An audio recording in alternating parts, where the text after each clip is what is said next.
Arhitektura je človekov osnovni način izražanja, kjer vsaka stvaritev predstavlja člen v tradiciji. Tradicija je namreč sestavljena iz verige vseh členov, zaporednih revolucionarnih dogodkov iz preteklosti. Le Corbusier.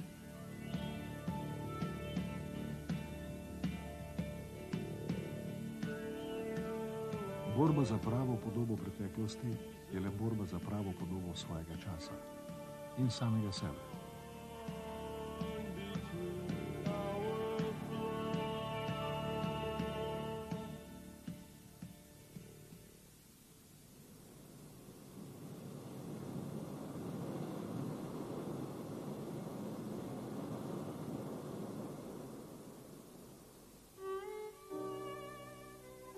Dušan Grabrijan se je rodil 29. decembra 1899 v Ložju na Notranjskem. Že kot 7-letnemu dečku mu je umrl oče, osnovno šolo je hodil v Krškem. Leta 1915 pa ga je mati upisala na realko v Ljubljani, čeprav si je on želel klasične izobrazbe. Leta 1919 jo je tudi končal. Odločil se je za študij arhitekture na Tehniški fakulteti Univerze v Ljubljani. Po prvih 2 letih študija je prišel na univerzo učiti profesor Plečnik, ki se je vrnil z Prage. Grabrijan je leta 1924 diplomiral pri njem kot eden izmed prvih 3 diplomantov in prve v domovini šolene generacije slovenskih arhitektov. Leta 1925 je Grabrijan kot štipendist odšel v Pariz na študijsko izpopolnjevanje na École des Beaux-Arts.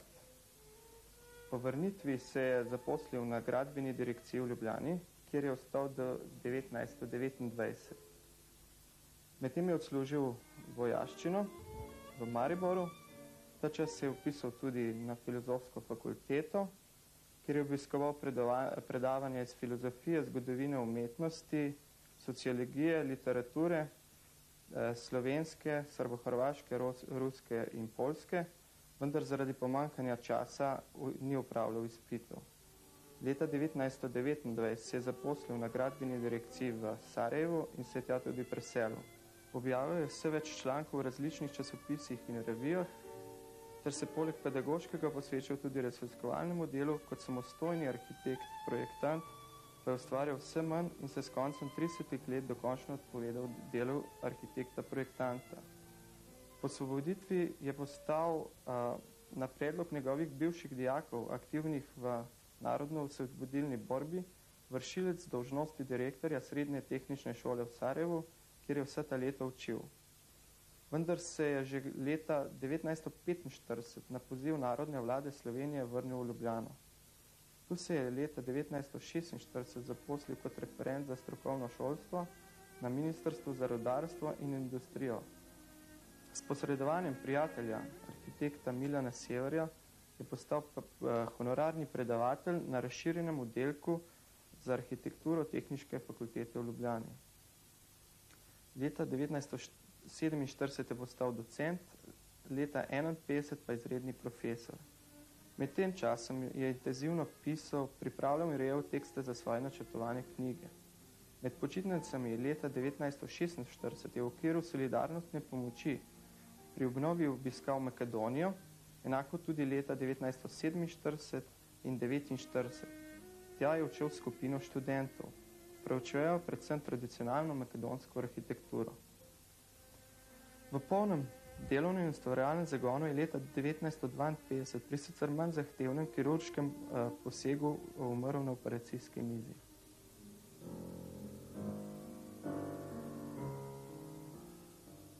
Z izkušnjami oblikovalca, arhitekta in urbanista je obogatil teoretična in umetnostna zgodovinska izhodišča sodobne arhitekture, ki jo predvsem spremljal s svojimi deli in prispevki skušal tudi aktivno spremljati in oblikovati njeno podobo na svoj inovativen način. Njegova teoretska izhodišča so še danes temelj študija na oddelku za arhitekturo na Fakulteti za arhitekturo, gradbeništvo in geodezijo kot naslednici Plečnikove in Vurnikove ljubljanske arhitekturne šole.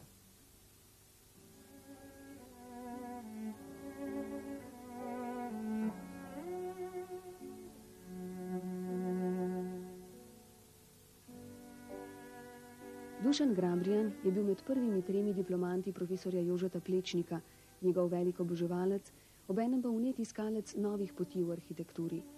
Dobro je poznal ideje in dela Lossa, Le Corbusierja, Wrighta. Grabrijan je bil ob obeh svojih kolegih morda najbolj razmišljujoča osebnost.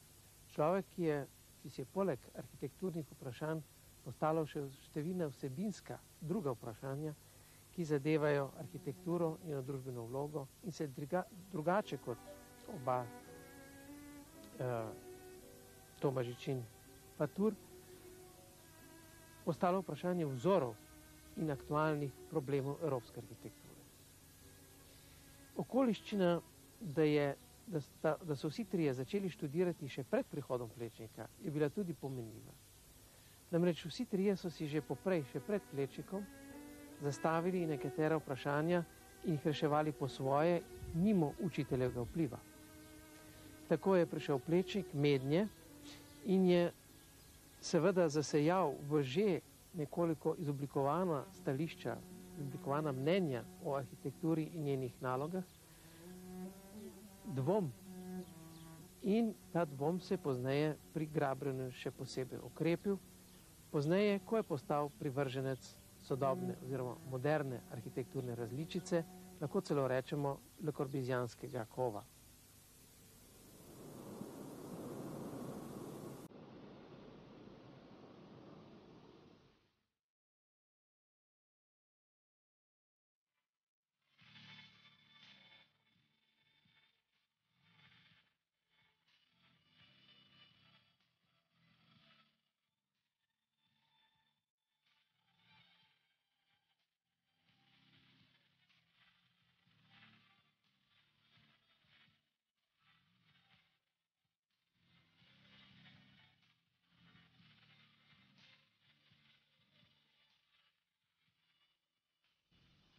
Zakaj hiša?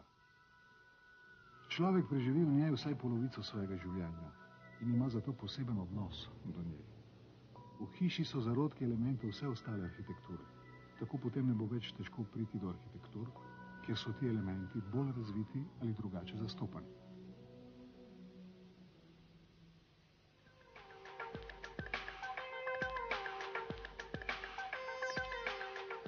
Gotovo bo nekoč tehnika premagala razlike, ki danes še obstajajo med celinami. In gotovo bo takrat arhitektura enotnejša. Pot do tega je še dolga. Nova tehnika bo obsegala izkušnje mnogih posamičnih kultov, mi pa moramo prispevati svoj delež. Funkcionalni odnosi. Ne moremo biti nasilni do materijala, konstrukcije, človeka in narave. Ne moremo zaradi prostora stisniti shrambe v omaro. Ne moremo zaradi simetrije trgati prostorov, ki so med seboj v funkcionalni odvisnosti, samo zato, da jih lahko razporedimo okrog osi. To so formalizmi, značilni za arhitekturo iz dobe propadanja. V zdravi dobi je bila arhitektura vedno funkcionalna, to še prav posebno velja za primere iz naše dediščine. V središču arhitektura je hiša za vsakogar. Dobršen del sreče človeka je danes v tej hiši. Najti stanovanjsko celico človeku je danes ideal mnogih arhitektov in šol. V teh prizadevanjih tiči globoko humano sporočilo naše dobe. Če pogledamo v preteklost, vidimo, da se tem prizadevanjem zaradi posebnih pogojev najbolj približujeta orientalska in bizantinska arhitektura.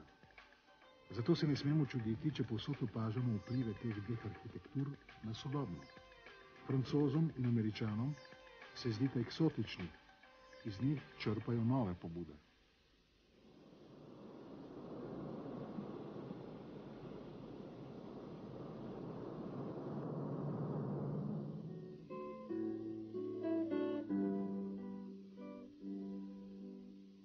Grabrijan je ugotovil, da so se med starejšimi arhitekti uveljavili samo tisti, ki so se že zgodaj povezali s svojo zemljo.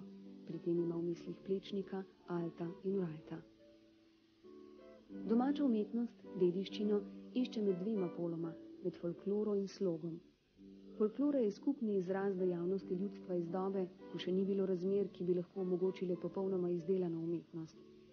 Zaslog pa meni, da zahteva že razvite politične, gospodarske in kulturne razmere.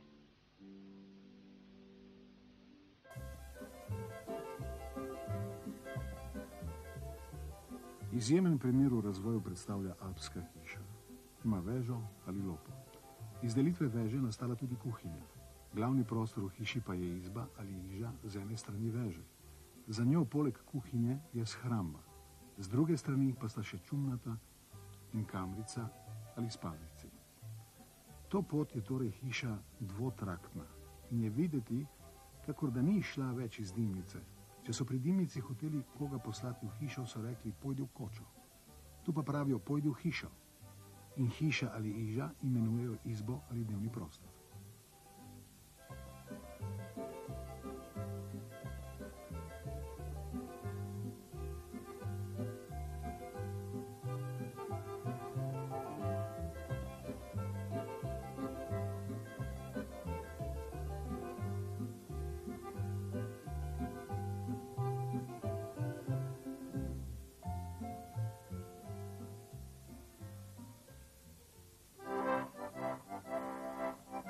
Če kočo zidamo iz kamna in ji dodamo kamin, dobimo mediteransko hišo.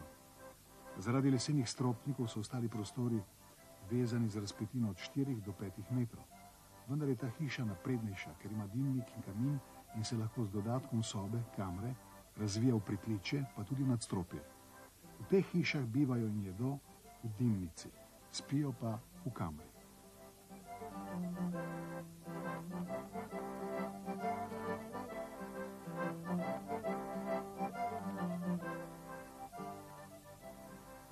Izrazito funkcionalno grajena in urejena hiša je razdeljena po nadstropjih v 2 samostojni enoti.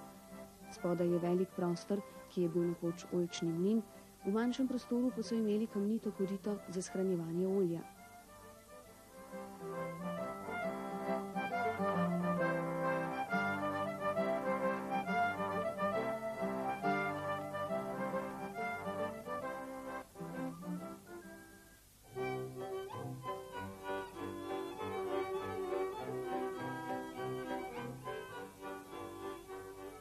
Če zidamo dinarsko kočo iz čerpiča in ji dodamo peč, dobimo panonsko hišo.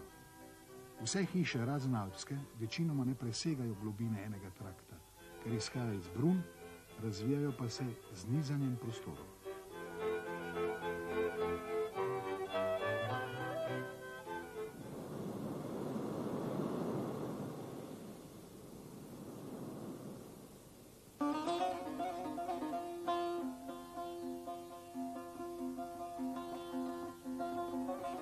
Problematika, ki je najbolj zanimala Dušana Grabriana, je stanovanjska hiša.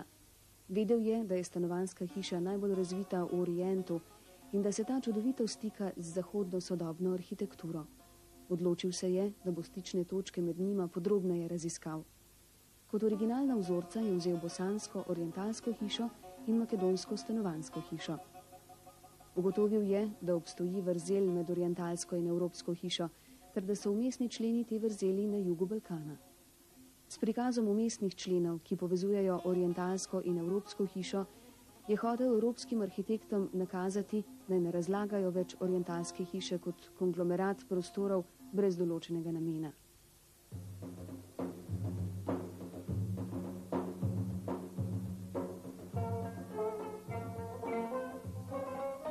Mogoče je bila orientalska hiša na začetku samo lopa na vrtu, to je streha na stebrih, podobna mezopotamski iz kujundžijskih reljefov. Verjetno je, da se je ta lopa pozneje dvignila v zrak in da je iz nje nastal tako imenovani čardak, ki ni niti v zraku, niti na zemlji. Morda so kasneje sezidali pod to lopo masivna stanovanja, lopo na strehi pa so rabili za prenočevanje v vročih nočeh.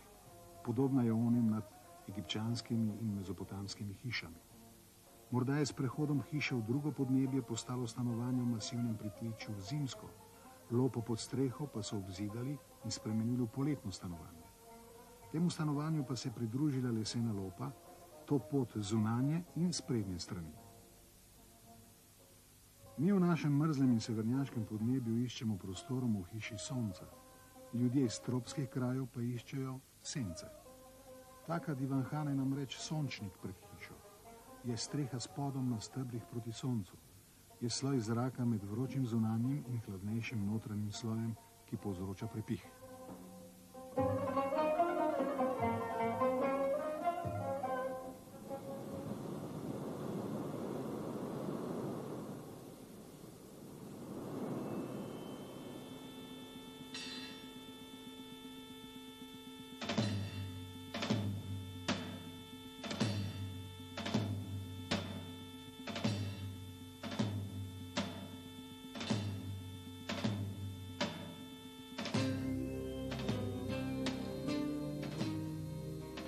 Vmesni členi dveh različnih civilizacij, evropske in orientalske, so se lahko razvili samo v Makedoniji, kjer so bili za to posebni pogoji. V letih po končani drugi svetovni vojni se je Dušan Grabrijan odločil skupaj s 3 študenti Fakultete za arhitekturo in gradbeništvo iz Ljubljane oditi na raziskovalno pot v Makedonijo.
Trije študenti Fakultete za arhitekturo, Mitja Jernejec, Dušan Samec, Fedor Škrlep in jaz, smo se med počitnicami odpravili v Makedonijo, da bi spoznali tamkajšnjo hišo. O tej arhitekturi smo slišali marsikaj, a smo kljub temu odhajali na pot skeptični. Naša spoznanja so presegla vsa pričakovanja. Nad odkriti smo bili navdušeni. Odkrili smo prava prostorska čuda in naleteli na realizacije popolnoma sodobnih vprašanj.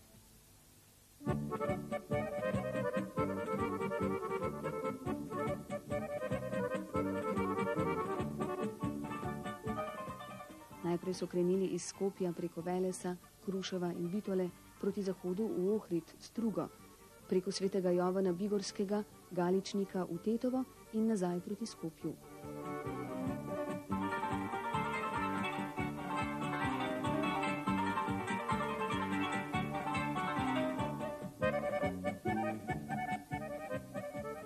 V drugem delu so krenili iz Skopja proti vzhodu v Kratovo, Hočane, Štip, Strunico, Georgelijo in spet nazaj po Vardarski dolini proti Skopju.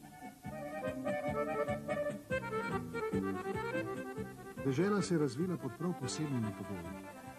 Zasužnjeni in okupirani skozi stoletja so ti nasledniki velike starogrške in bizantinske kulture pod vplivom Orienta iskali varna mesta in se stiskali v najožje prostore. Stanovali in živeli so med našimi in orientalskimi navadami in ustvarjali hiše, ki so v mnogočem podobne sodobnim. Medtem, ko je bila povsod pri nas v srednjem veku v središču prizadevanj kultna arhitektura, zavzema pri njih to mesto hiša. Da bi lahko imel hišo vsakdo, so zidali v merilo človeka in iz materijala, ki je bil dostopen vsakomur v izrednih podnebnih razmerah.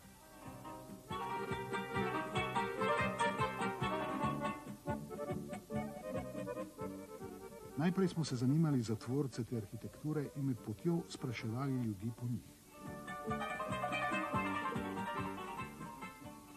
V Ohridu so vedeli izključno le za Galičance iz Rekajlije, to je Makedonce iz velikega področja reke okoli Debra, medtem ko smo v vzhodni Makedoniji slišali samo o džundžerih, tesarjih iz krive Palanke.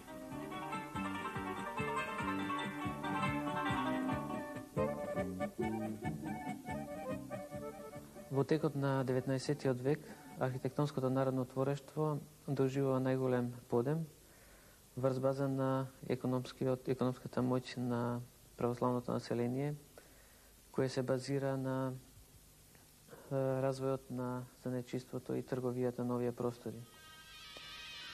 Со развојот на печалбарството во овој период, неимарите од територијата на Македонија својата дејност ја прошируваат и надвор од земјата на територијата на Балканскиот полуостров. Градителството покрај копаничарството и зоографскиот занет представува значаен придонес во креирањето на вредностите на уметничкиот занет на тлото на Македонија. Територијата на Македонија представува подрачје кое овозможило развој и постоење на голем број на градителски школи кои делувале на нејзината територија. Ќе ги споменам само областите каде делувале поинтензивно мајсторските групи, како Велешките тајфи, Питолско-Привепската област, Охридско-Струшката, Кривопаланечката област, Малешевијата и една од најпознатите градителско-резбарски школи, Дебарско-реканската школа. Дебарските мајстори работели уште од 18. век, организирани во тајфи, кои биле формирани од повеќе мајстори, помошници, формирани во општи или специализирани тајфи. Најрепрезентативните објекти на територијата на Македонија биле градени од страна на мајсторите од Река и Дебарска.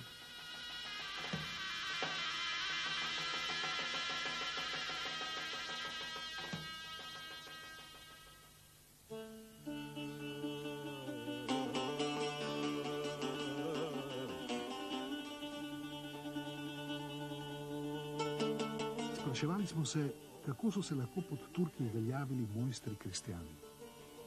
Odvrnili so nam, da takrat ni bilo podjetnikov, ki bi obogateli. Tedaj so obstajale le skupine obrtnikov, ki jim je načeloval tisti, ki je bil pismen. Za material je poskrbel sam gospodar in šele na to poklical džundžerje, da so zidali. Tako ni bilo možno obogateti. Ker je tak tesar živole od dela svojih rok, ga Turki niso ovirali pri delu. Tako so se lahko uveljavili tudi makedonski mojstri.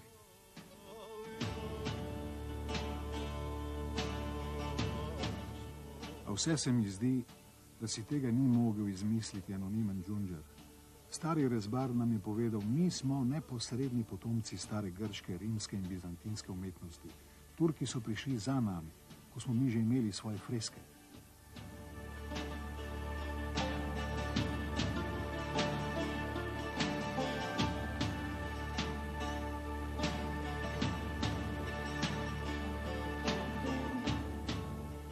V Debru smo slišali ponosno trditev, če propade Carigrad, ga bo drugič sezidal Debar. Če pa propade Debar, ga niti Carigrad ne obnovi.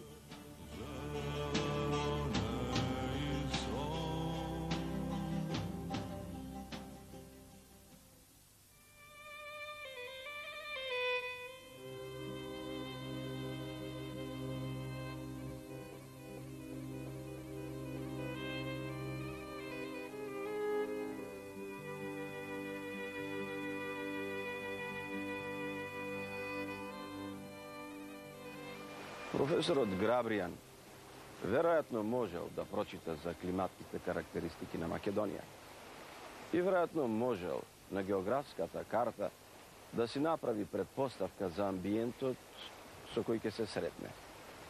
Но верувам она што го доживеал во Македонија на првите чекори, за него било восхитувачко. Една клима која што може да варира со приближно 100 степени Целзиусови, еден терен кој што представува стакато музика и секогаш е изненадувачки и населби во најнеобични места. Мостови над сосема беззначајни реки со монументални карактеристики и палати кои секогаш имаат поглед кон некои навистина непредвидеви далечини и визури. Перспективи достојни за една високо квалитетна архитектура и култура. Тоа навистина било новина за професорот Грабријан.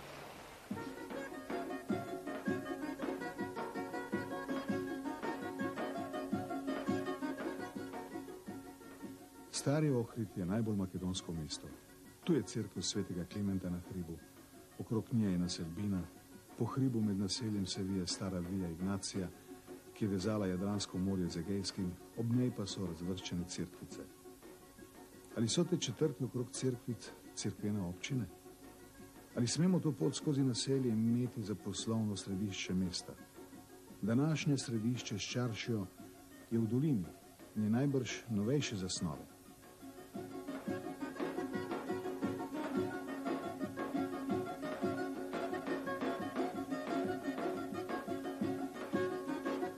Makedonska mesta so iskala razglede s pomolu iz hiš na pobočjih v dolino in od tod izhaja njihov plastični videz. Makedonska mesta je mogoče najti prav na vseh območjih. Galičnik in Kruševo, naselje stanovanjskih hišic po pobočju, med hišami se odpira pot cesta, ki je pravzaprav hrbtenica mesta.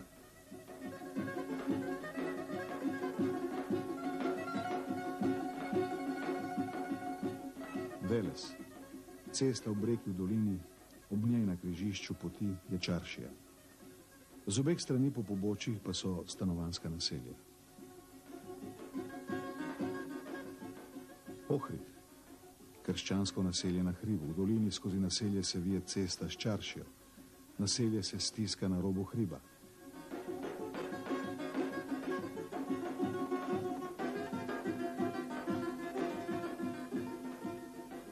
Bitola in Prilep, naselji v dolini z obeh strani ceste, ki vodita posredi skozi mesto.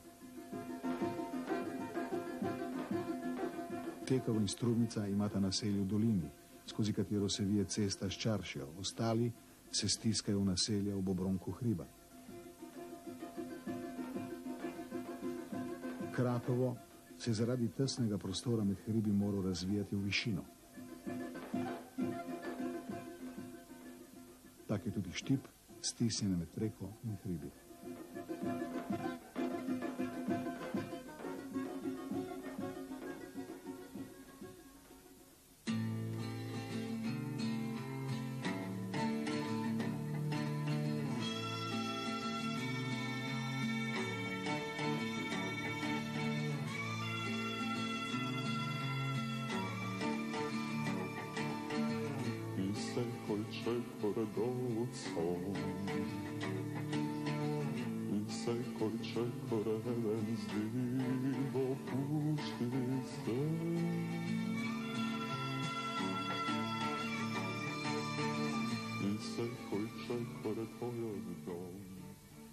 Najlogično, mi smo se potem podali v prvi kraj je bil Veles, Tito Veles. Mi smo bili v Velesu, ne vem, gotov čas, mislim, da 10 ali 14 dni. Veles je bil za nas eno, tako kot vsako mesto, eno veliko odkritje, zaradi tega, ker smo začeli doživljati neko arhitekturo, ki je popolnoma drugačna od naše, popolnoma tudi drugačna od bosanske. Jaz sem bosansko tudi poznal, ker sem eno leto bil v Sarajevu. In seveda za nas je bila to neka eksotična dežela, ki smo jo skratka vsrkavali. Grabrijan je razdelil te naloge, mi smo se razbežali, vsak je pregledal par hiš, je malo škitiral in potem smo se odločili, katere objekte bomo posneli. In smo začeli snemati, 2 po 2, 2 po 2. Pedro Škrlep je te stvari fotografiral. Grabrijan je pa logično hodil naprej še od hiše do hiše, ker je iskal koncept makedonske hiše.